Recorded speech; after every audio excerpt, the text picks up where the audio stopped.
Okay, let me ask you something. If you heard your voice on social media, but you don't ever remember saying that, how would you feel? If you saw a video of yourself on social media, but you don't ever remember making that video, what would you be thinking? But even more, if you knew how easy it is to trace you and to find you by what you don't really know you're revealing in your usage of tech, how would you feel? These were some of the thoughts that were going through my head as I spoke to Paul in the second part of the series, The Ugly, the Ethical, and Good of AI. I'm curious what you're going to be thinking about it and what your thoughts are on us going forward. Enjoy this week's episode. And if you haven't yet, be sure to follow and subscribe.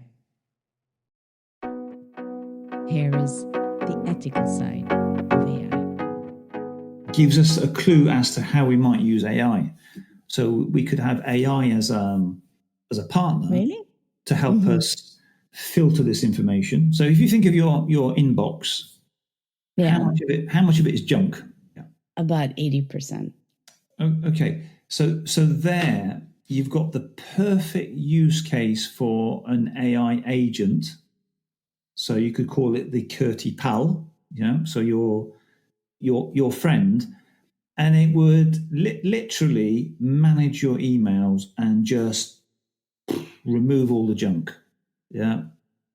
And it would get to know you really well. It would know certain emails that come at you randomly might be of interest to you.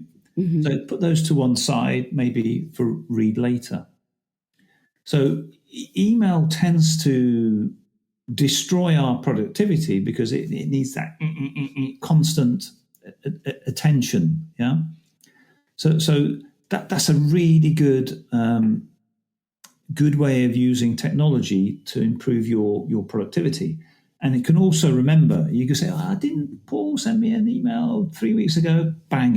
It would find it for you. At the moment, we have to go into the sent or receive, and we have to go through all the threads. Yeah, and you think, well, I know he sent me. I can't find the damn thing. Yeah, but your AI agent would find it for you. Yeah, so that would be a fantastic way of improving productivity.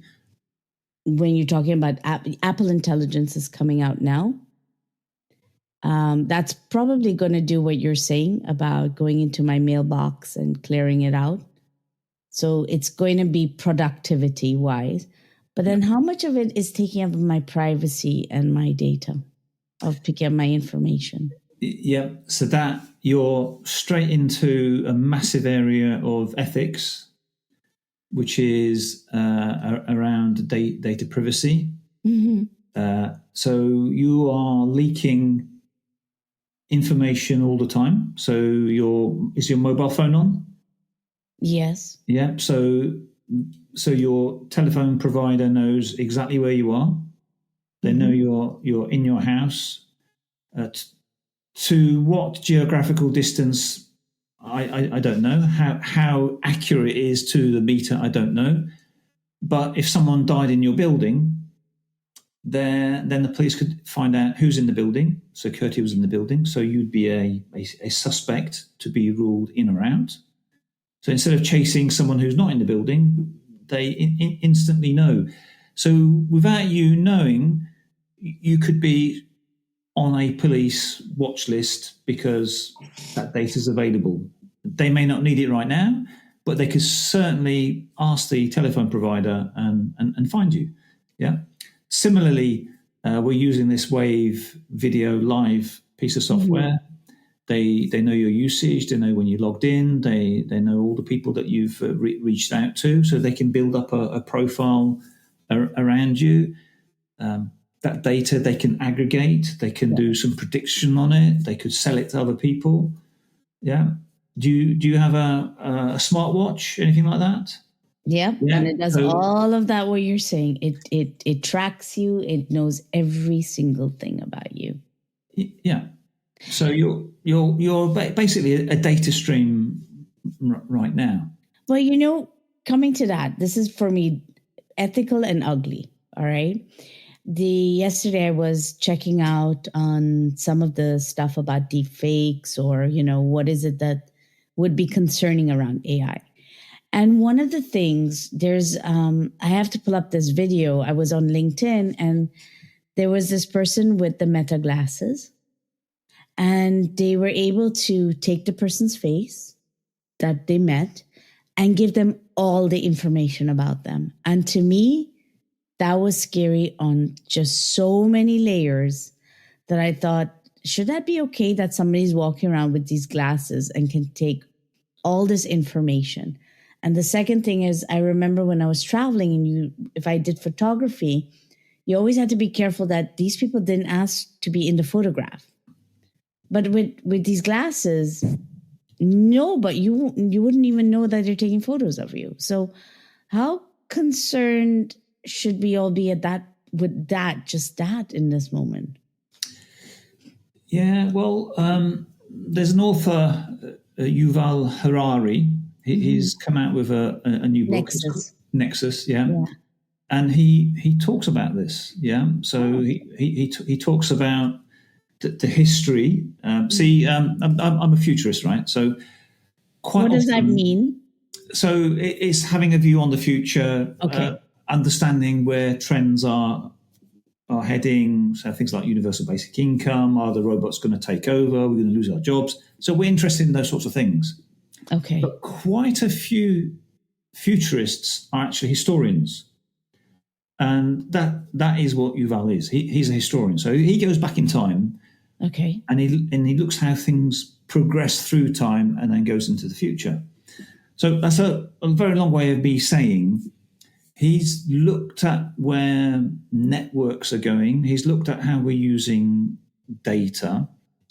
And he's very concerned about a surveillance society. Yeah. So not only do you have your Google goggles or Meta goggles or Apple goggles, whatever they are, capturing all this information without your permission, but it's what the state is doing. So not only do they have these cameras everywhere, they have your telephone signals, but they can link all those things together to find out where you are, who you are meeting, what kind of content you're consuming. Mm-hmm. So in the case of the Chinese government, are you consuming content that is a threat to the regime? And so we're wasn't that like WeChat? Potentially, yeah. It doesn't matter what platform you're using, but they can get access to pretty much anything. Or the danger is they'll be able to get access to pretty much everything. So the media you consume, where you go, who you meet, all the rest of it. It's very much an Orwellian type of thing. And if you look over my shoulder, that there picture of George Orwell, yeah. So I keep that up there because that is a potential future that we are heading towards. Yeah. So in this case, okay, now that I know that you're a futurist and that you're probably hanging out with Yuval Harari, really. Well, he doesn't know who I am. Not yet, Paul. What books would you recommend for somebody? Because I hear this and this does concern me. So what books besides Nexus, because I just downloaded Nexus, which are the other books that you think are very worth reading? Yeah, I mean, off the top of my head, that's a difficult thing. I'd probably have to follow up. That'd be great. With a considered list. Now, there's a book written by one of Hillary Clinton's advisors. Basically, he talks about the future of work. That was a good one. Nice, easy book to read. I can't remember the title of that book, but that's a good one for thinking about where the future jobs are, because typically most people are worried about their jobs, and they're worried about the skills that they want to take on board. Yeah, so he gives some good ideas and good strategies as to to what future careers might be. And one major takeaway is mental health, right? So if you don't have your mental health, doesn't matter what jobs are available, yeah, you won't be able to live or survive in that economy. And one of the problems we have with deepfakes and all the rest of it is how it plays on our mental health, yeah, especially children, yeah. Yeah, it's interesting you wrote that, because I had this written down here, is that we have already, since COVID, there's been this issue of loneliness, right? Everybody realized how they had to sit with themselves. And I always say that to my clients, you're sitting with yourself. And then you realize your true nature, as the Buddhists would say, about suffering, how you're really struggling and everything. But I find that when you start depending a lot on AI, and goes back to like writing essays, writing, just critically thinking things through, I think there's a value to that to counter the loneliness. But now you're picking up on that the mental health is going to be a big, big thing, because I don't see the loneliness then decreasing. I see it increasing. But having said all that, this is where I think we get into this ethical part. It shouldn't be all gloom, because there was something you said about King Canute. Yes. And I liked when we spoke about that. And why is that relevant with AI as we head into this next section? Yeah, so I think the way I've heard this story told in different ways. So the way I remember it is, so King Canute, I think he was a Danish Viking that became king of England. He was all powerful, and I think the way I remember the story was he wanted to prove to his audience that even though he was all powerful, he had limits on his power. And the way he did that was to go into the sea and demonstrate to people that he couldn't stop the waves. Yeah, he could not change the tide. He couldn't push back the tide. Yeah, it's a way of saying, yes, I'm a king. I'm all powerful. There are certain things I cannot do. Yeah. Yeah. So when it comes to technology, this idea of King Canute not being able to stop the waves, this idea has been brought forward in a book. I'm going to try and remember his name now. I'm asking you for a lot of books today. Yeah, no, Mustafi.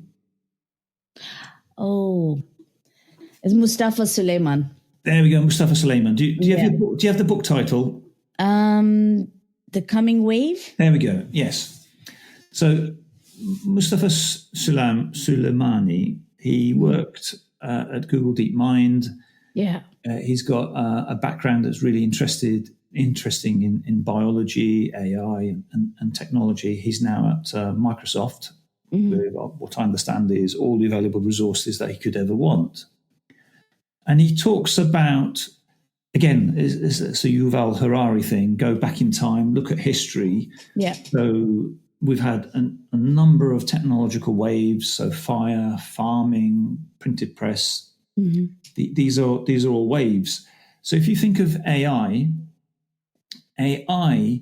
is just a tiny part of a wave. Yeah. So we've got cloud computing. We've got tiny part, like tiny part. The tiny part, yeah, because AI needs a whole bunch of other technologies. So it needs GPUs. So so gamers, you have cards in their PCs or Xboxes so that they can do graphical representation of shoot ups and all the rest of it. Yeah. So these GPUs are incredibly good at mathematics. So they're a big part of AI. But on their own, they're no good. You need the supporting technology. You need fast processors. You need fast memory. You need fast disks. You need enormous quantities of disks. And you need networks. So again, these are all technologies that have kind of developed in their own silos, but they're popped out at the same time, and they all link together. Okay. And so AI sits on top of all of these technologies. And the reason AI is so powerful and so responsive, so when you go to ChatGPT, you type a question, you get the answer straight away. Yeah. Can you imagine going to a library, finding the book, flicking through all the pages, reading different paragraphs, and getting the answer you want? Well, using OpenAI or any other large language model, the answer comes back instantly.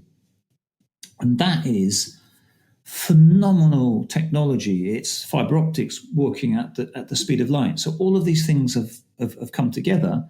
And so what Soleimani says is you have to consider this to be a wave, just a whole bunch of things that go together. Imagine a wave, how wide, how big it is. Mm-hmm. AI is just one part of it. Now, go back to King Canute, step into the sea, this wave's coming towards you, try and stop that wave. You're not going to be able to do it. You might get a little bit of water and cup into your hand, so you've caught a bit of the wave, but that entire wave has gone past you. So our ability to stop AI, we might be able to batten down and come up with laws and ethics, whatever, to get a certain part of the technology just as we want, but there's a whole raft of other things that are happening. So it's on a scale difficult to imagine. So from King Canute's story, coming wave, it's inevitable that AI is on its way, but there's more that we don't even realize that's on its way, right? Yeah, there's the wave after, and the wave after that.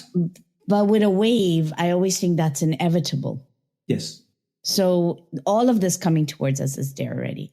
Yes. So what are the ethical consequences? What do we need to consider now that could make us ride the wave? Yeah. Again, if we go back to Yuval Harari, one thing he explains is if we go back to the age of the printing press, he says, well, the printing press enabled scientific discovery, the spread of ideas. It was all fantastic. Yeah. So the printing press was brilliant, absolutely brilliant. Lovely stuff. What he says, though, is people don't understand history. Before that happened, we duplicated biblical pamphlets, the Bible, religious texts, and one of the consequences was burning women at the stake because we thought they were witches. And that's a phenomenon that went around the world, and it had dire consequences. So, yes, we had the printing press. Yes, we had all that amazing stuff, scientific discovery, the ability to communicate, spread ideas, and all the rest of it. But we had that period where we were burning women at the stake. Yeah. And he says, take those ideas and bring them forward. We have the same dilemmas. We have the ability to hoodwink people. We have the ability to find people's passwords. We have the ability to empty bank accounts. So with all this AI technology, think of it on an industrial scale, could be awful. Just the most vulnerable people being exploited. Just on one level, we're taking the money from their bank accounts. We could sow problems of distrust so that parents can no longer trust their children. Children can't trust their parents. We can do that on an individual level. We could do it on a national level. We could do it between communities. So we could end up creating race riots. Just take the immigration issues in the UK. You spread a bit of disinformation, and suddenly there are riots. People are attacking hotels. People attacking ethnic minorities in parks. Those people were born here. They might have been here 2 or 3 generations. Yet there's this confusion around who is an immigrant, who's not an immigrant, and we create these absolutely terrible problems. So if it's inevitable, it's coming, and not to be all gloom into it, there has to be transformation into it, right? If you can't, what's the solution to all these issues? I know that there's some laws that are being put into place, but it seems like it's taking very long. Yes. And it's different from country to country. Yes. And EU is leading it mostly, from what I gather. Yes. But still, it's not where it needs to be. Because you know how you were talking about, I told you, like, it feels like we're running and catching up. Isn't that the problem, that as this progresses into 2 planets and 4 planets, and we're taking our time with legislations and stuff, how can it be done more effectively or social responsibly? Yes. Yeah. Okay. So what's different about the current technologies is that they operate on a civilization level. Yeah. So if you had a horse and a cart, you're not even country level, you're at a farm level. Yeah. Okay. Yeah. So we're now, because we're at a civilization level, it cuts across governments, demographies, social norms, and so we are going again. If with the futurist hat on, we are heading towards either a Star Trek economy, yeah, so where we're all working together. If you look at the Starship Enterprise, you've got all cultures. You've got Russians, Americans. You've got people coloured blue. Yeah, don't forget the Klingons. Sorry. Don't forget the Klingons. Yeah, the Klingons. Yeah. Klingons start off enemies, but later on they're allies and all the rest of it. Yeah. So we're heading towards a Star Trek economy where we're all working together, and they call it the Federation. So they're all working together. Or you're heading to a Star Wars. And so that's the second part. I want to know what your thoughts are. What is flowing through your mind when you hear how much AI is already in our lives? It's been in our lives for 15 years. But also, what is generative AI and its impact going to have on, let's say, our different communities, on how we function within our communities globally, and also economically, socially? So many questions going through my head. But I'd like to know, what is the one thought that is running through your head about the ethics on AI and its impact on our well-being? Until the next one, stay tuned for part 3, when we do talk about the good of AI. And is there such a thing as the good of AI? Stay tuned. Have a good one.